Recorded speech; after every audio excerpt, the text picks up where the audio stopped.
গরু নিয়ে কি সমস্যা দেখুন, গরু বিক্রি করতে এসে গ্রামে গরিব মানুষ গরু বিক্রি করতে এসে বাজারে কিছু মুসলিম ব্যক্তি তারা বলছে আমরা গরু কিনবো না, কারণ আমরা গরু কিনলে আমাদেরকেই রাস্তাঘাটে হেনস্থা হতে হচ্ছে, তাই তোমার গোমাতাকে তুমি বাড়ি ফিরিয়ে নিয়ে যাও।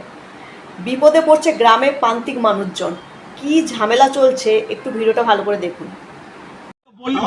তোমরা কেন, তোমাদের তো মাথা, তোমরা কেন বিক্রি করতে তোমাদের মাথা হারানো, তোমাদের মালকে আমরা কি ফাঁসবো? তোমরা চলে যাও, ভালো কথাই বলছি। আজ এখন বন্ধ নাই, তোমরা চলে যাও।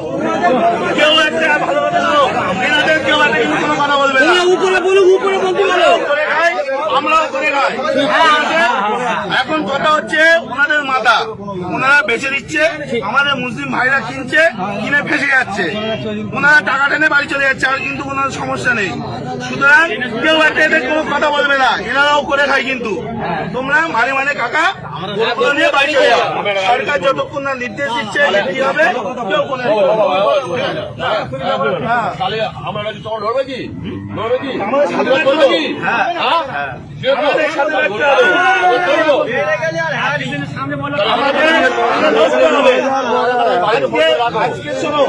আজকে ভারতবর্ষে এই গরু এক্সপোর্টে দ্বিতীয় নম্বরে, আর আমরা আজকে করছি অপরাধ আমরা করে ফেলেছি।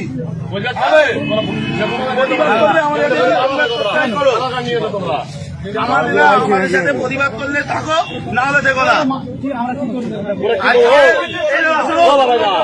জানি না আজকে এই গো মাংস, গরু মাংস বাইরের দেশে এক্সপোর্ট হচ্ছে, আমাদের ইন্ডিয়া দ্বিতীয় নম্বরে। আর আজকে আমরা অপরাধ করে ফেলেছি, এর জবাব কেউ দিতে পারবে? গরুটাকে সুতরাং টাকা নাম বলো, সঞ্জয়